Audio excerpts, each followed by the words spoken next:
Assalamualaikum warahmatullahi wabarakatuh. Hey everyone, how are you? My name is Amalia Putra Dinisahna. I am from Department Architecture International Program Batch 2020, Universitas Islam Indonesia. And this is my human spatial behavior first segment videos for the midterm examination. And in these videos, I want to share about my human behavior and my analysis also on the result related to the human behavior problem in my house and also the recommendation or problem solving that I have searched before. So, here we go. First of all, I live in a small town in central Java called Wonogiri, a city with 1 million people and also diverse human behavior in it. My house is not located on the edge of the highway, but also not far from the city center, only about 1 kilometer from the city center. So, the existence of my house is very easy to access from any direction. When we viewed from the location, this house is in a strategic area which is 1 kilometer from downtown Wonogiri and only take about 5 minutes to get to the downtown square of Wonogiri. My house is located on Maijan Sutoyo Street, Wonokarto, Wonogiri, and this house was built in 2005 and was renovated into a 2-story building in 2014.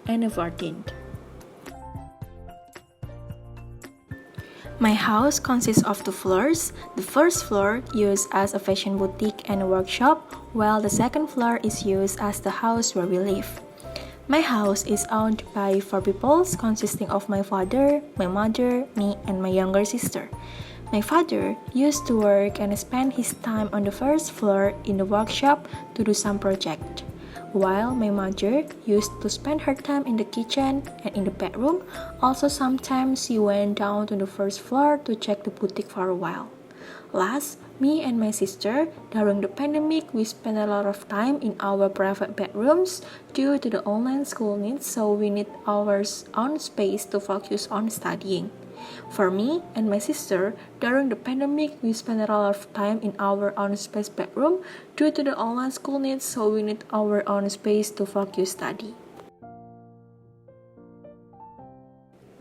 Currently, the condition of my house is quite comfortable in terms of thermal and lighting because there are many ventilations and openings make this house cool and comfortable to live in. My house consists of several rooms which include 3 bedrooms, 1 living room, 1 guest room, kitchen with dining room, 2 terrace, 1 garden, 1 musola room, 1 wudu place, and 2 bathrooms. In our daily activities, we often spend time together in the family room while enjoying the air coming in front of the garden to the right of my family room.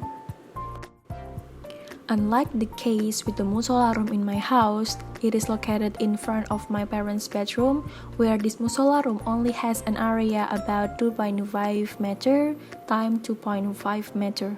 In fact, for the SNI standard, the size of musola room is 2.5 meter times 4 meter. This is very disturbing prayer activities at home because of limited space that can affect the distance between individuals in prayer, so that it is not optimal. Due to the limited space, we only use the musola room when we praying alone or when we reading the Al-Quran together. However, we want to pray in Jama'ah.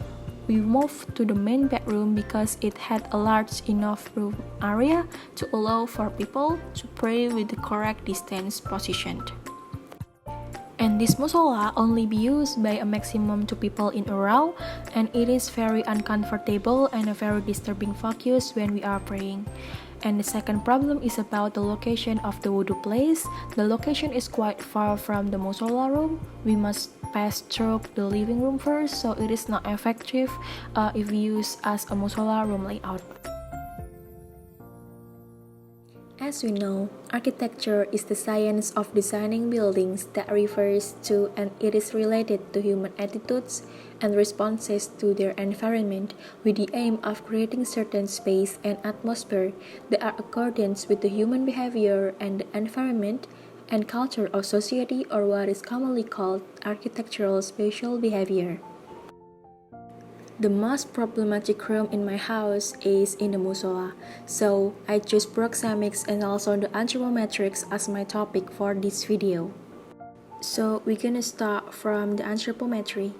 According to Wibowo Hari Sugiarto, anthropometry is a science that defines physical measurement of size, shape, and the capacity of functional person. Then, about the proxemics, according to Hall, the study of proxemics is valuable in evaluating not only the way people interact with others in daily life, but also about the organization, the layout of space in their business, building, or house. First is about the anthropometric. According to the picture, this musola has a problem on space behavior from an architectural point of view. If seen from the picture above, the impression of the musola room looks very narrow from the standard size of the S&I musola house, which is 2.5 meter times 4 meter. But this musola room only has an area about 2.5 times 2.5 meter, which is mean that it's not meet the standard of musola room and it's very narrow and quite small for the users. This musola room can only be used just 1 until 2 people in a row, and it cannot be used as a place for jama'ah prayers because the space is too small. So that we can see in this picture, the interaction between humans in the room will be disturbed and not optimal, and they will feel uncomfortable. And the recommendation for this problem is make the musola dimension bigger to 3.5 times 3 meters to make it more comfortable for the human. In addition, this musola room has another aspect of failure that it is not close to the wudu place. According with the comfort and efficiency of spatial behavior, the musola room should be close to the wudu place, so the people that have activities or interact in that space will feel more comfortable. This is another one of architectural failures in the musola room of this house. The recommendation for this proxemics problem is change the layout of the room. For example, make the wudu area and musola closer each other so it has an easier access from the wudu area to the musola. So I think that's all for my video presentation for this segment. Thank you very much for watching. Wassalamualaikum warahmatullahi wabarakatuh.